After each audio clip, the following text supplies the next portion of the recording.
ভগবতে বাসুদেবায়। ওম কৃষ্ণায় বাসুদেবায় হরয়ে পরমাত্মনে প্রণতক্লেশনাশায় গোবিন্দায় নমো নমঃ।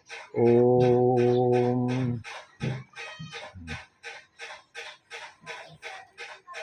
না, আজ আর কোনো রকম ইন্ট্রোডাকশান নয়, এর আগে বলে দিয়েছি প্রথম ইয়েতে সেশনে এই ভগবদ্গীতা ভলিউম কত, 12, 12 স্কন্ধ ইত্যাদি অনেক কিছু ইন্ট্রোডাক্টরি কথাবার্তায় বলা হয়ে গেছে।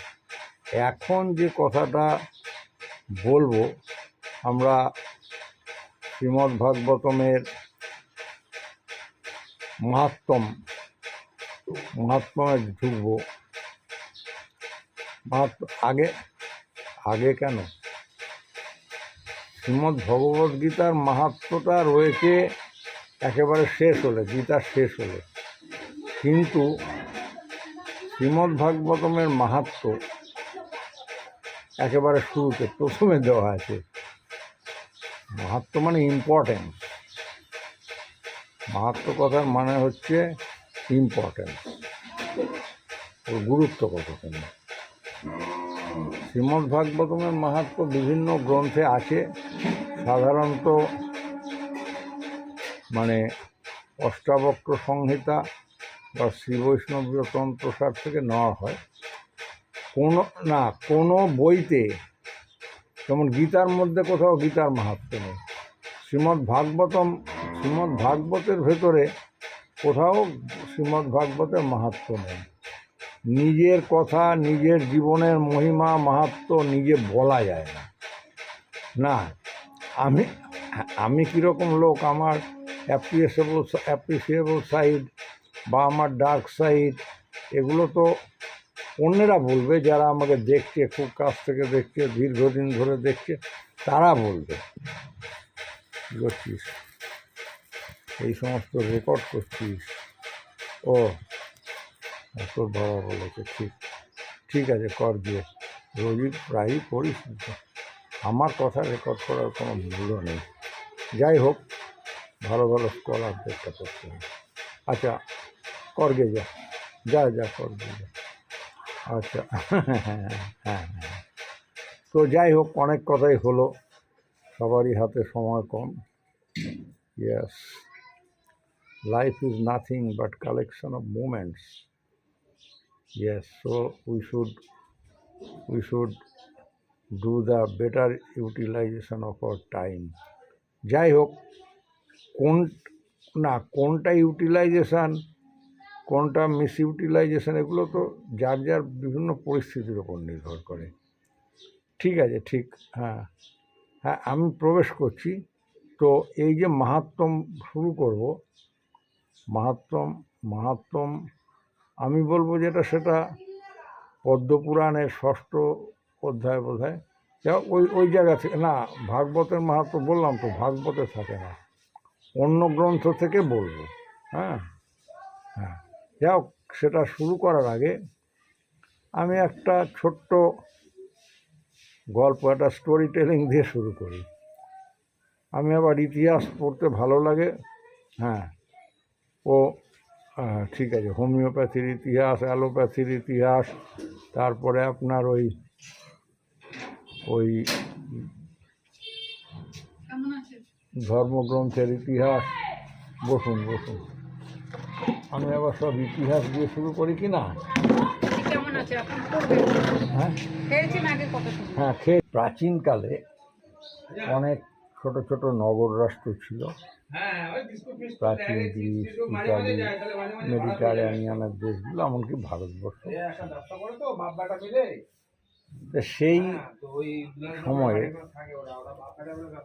সেই সময়ে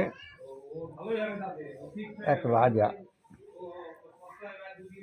হাত তোলা গণতন্ত্র, সব একটা বিরাট ফাঁকা জায়গায় জড়ো হয়ে কে কার পক্ষে হাত তুলবে, ওই রকম ছিল। তা সে কিংশিপ, একেবারে প্রত্যেকের ভেতরে ডিভাইন রাইট অফ কিংশিপটা চালু ছিল। এইবার এরকমই একটা রাজসভায় রাজাদের সবাই খুব ভালোবাসতো। রাজার নিয়ম ছিল প্রজানুরঞ্জনের রাজা, প্রজার সুখ সমৃদ্ধিতেই রাজার সুখ হতো। হ্যাঁ, তো হ্যাঁ, তার ট্যাক্সের টাকায় তার কর তুলে সে রাজত্ব চলে, সকল ব্যয় নির্বাহ হতো। হ্যাঁ, এইবার সেই রাজার সভায়, রাজা খুব ভালো ছিলেন, রাজার সভায় সবাই আসতে চাইতো, যার যত মানে সময় হোক একটু আসতে সবাই আগ্রহী ছিল। এখান থেকে কিছু ভালো জিনিস পাওয়া যাবে, ভালো শিক্ষা পাওয়া যাবে, সুশিক্ষা হবে। রাজা মন্ত্রীবর্গ নিয়ে আলোচনা করতেন নানান রকম, শুধু সমস্যা নয় আরও কিছু। একদিন শীতকাল, রাজার ইচ্ছে হলো আজকে এই ঠান্ডার মধ্যে এই সভাগৃহে না করে আজকে সভাটা খোলা মাঠে, খোলা জায়গায় করলে কেমন হয়। সেই রকম তাড়াতাড়ি সামিয়ানা টাঙানো হলো, সবার বসার জন্যে সব বিছিয়ে দেওয়া হলো, লোক প্রচুর আসতেন সবাই। তারপরে রোদে খোলা ইয়েতে সভা, খুব জমজমাট সভা শুরু হয়েছে, চলছে। এমন সময় দারোয়ান মানে ইয়েরা এসে বলল যে একজন বিদেশি আপনার কাছে আসতে চায়। যে গ্রাউন্ড হচ্ছে, গ্রাউন্ডটা ঘেরা ছিল, তো বললো একজন বিদেশি এসছে, দেখা করতে চায় মহারাজের সাথে। রাজা বললেন বিদেশি, আচ্ছা নিয়ে এসো। তো সেই বিদেশি প্রবেশ করলো সবাই, মহারাজাকে সেলাম টেলাম কুর্নিশ জানিয়ে। সেই বললেন তিনি,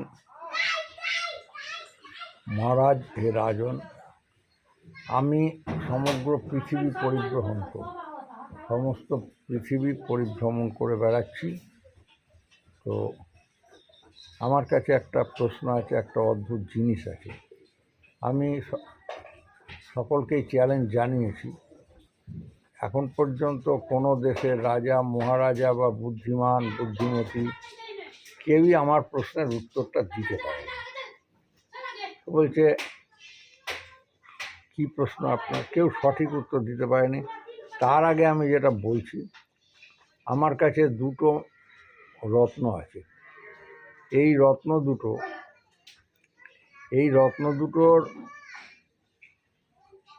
মধ্যে কোনটা সঠিক কোনটা নকল, কোনটা খাঁটি কোনটা নকল, যে বলতে পারলে সে আমাকে 10 লক্ষ স্বর্ণমুদ্রা আমি তাকে দেব। আমি তাকে দেই বা না দিই, অন্তত এই দুটো জুয়েল, খুব দামি জুয়েল, এই রত্ন দুটো আমি দিয়ে যাব তাকে। আর যদি না বলতে পারে, চ্যালেঞ্জের ক্রাইটেরিয়াটা হচ্ছে এরকম, যদি না বলতে পারে তাহলে আমাকে 10 লক্ষ না 50 লক্ষ কী যেন এই স্বর্ণমুদ্রাটা দিতে হবে। Are you ready to accept my challenge? রাজা বলে কথা, সে তো আর অত বড় জনসভার মধ্যে পিছিয়ে আসতে পারছে না। Yes, it appear to be a setback. হ্যাঁ, তো যাই হোক, বলো আচ্ছা ঠিক আছে, দেখান, বের করুন। উনি দুটো জুয়েল বের করলেন, বলে কিছুই না, এর মধ্যে বলতে হবে কোনটা আসল কোনটা নকল। রাখলেন রাজার সামনে টেবিলে। রাজা নিয়ে অনেকক্ষণ ধরে ঘুরিয়ে ফিরিয়ে, দুটোই হুবহু এক, কোনো দেখা যাচ্ছে না কোনো কিছু, যেটা দিয়ে বলবো। রাজা বললেন ঠিক আছে, তার মিনিস্টার্সদের, মন্ত্রী পরিষদকে দেখালেন। একে একে সবাই দেখলো যে যদি ভুল হয়, আর আন্দাজে কি করে বলি, যদি ভুল হয় তাহলে তো 50 লক্ষ স্বর্ণমুদ্রা চলে যাবে, রাজকোষের ক্ষতি হবে। তারপরে মিনিস্টার্সরা পারল না। তারপরে এলো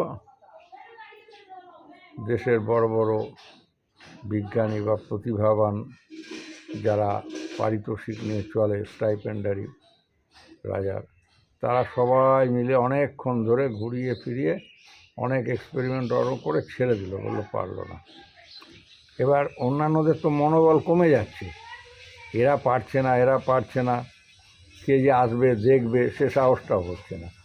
এরপরে জুয়েলার, দেশের যে বণিক সম্প্রদায় যারা jewellery, the survivor, the use to survive on the jewellery work, হ্যাঁ, ইম্পোর্ট এক্সপোর্ট, তা সব বড় বড় জুয়েলাররা এলো।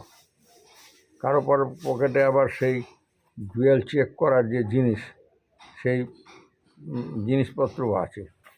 নানাভাবে জুয়েলাররা চেক করলো, কেউ পারলো না।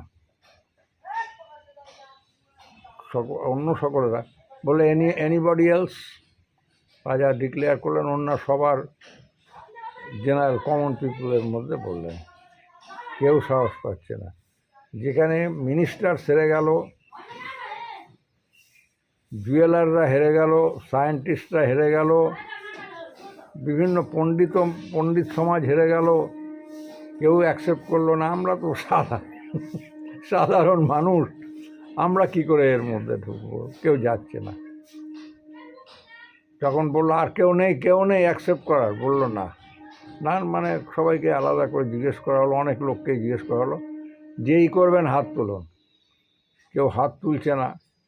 তখন রাজা বলল, ওই ফরেনার যে বিদেশি বলল, মহারাজ তাহলে আপনি হার স্বীকার করুন, you please accept the defeat and pay me 50 lakhs of gold coin. রাজা খাজাঞ্চি ক্যাশিয়ারের প্রতি ইশারার দৃষ্টি করতে ক্যাশিয়ার বুঝে গেল, ক্যাশিয়ার যাচ্ছে আনতে। এমন সময় একটা অন্ধ 85 বছরের, 85-86 বছর হবে,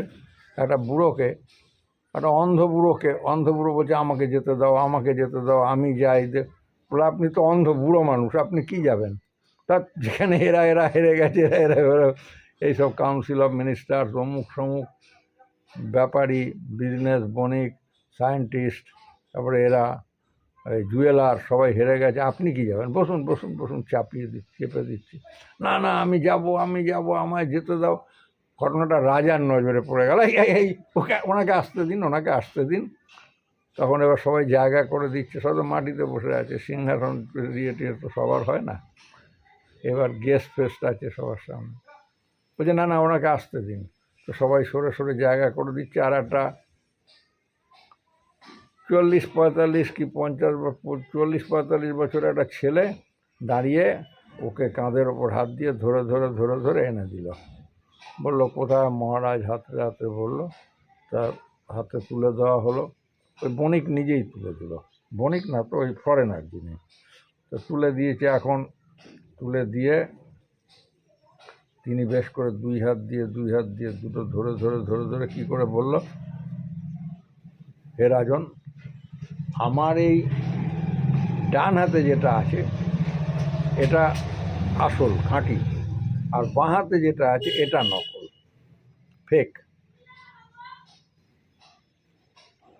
এবারে বণিক বলল, কারেক্ট, অ্যাবসলিউটলি কারেক্ট, আমি হেরে গেছি, এই জুয়েল আপনার মহারাজ। তবে আমি বিশ্ব পরিক্রমা করে খুব কষ্ট পেয়েছি, অনেক টাকা পয়সা প্রচুর পেয়েছি, কেউ জিততে পারেনি, সবাই দিয়েছে যা চেয়েছি, কিন্তু আমার মন খুশিতে ভরে গেল। হ্যাঁ, with my mind my flow of life is now full of joy. তাহলে হতাশার কোনো জায়গা নেই।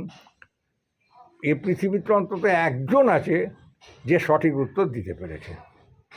মহারাজ, both the jewels now belong to you, আমি আসছি বলে বেরিয়ে গেল। বুড়োটা ফিরে যাচ্ছে নিজের জায়গায়, সবাই ওর দিকে। ইতিমধ্যে রাজামশাই বললেন, এই ভাই দাঁড়ান, ভাই বাবু, আপনি আসুন আমার কাছে আসুন, আমি আপনার সাথে কথা বলতে চাই। সবাই আগ্রহ করে তাকে ধরে নিয়ে গেল।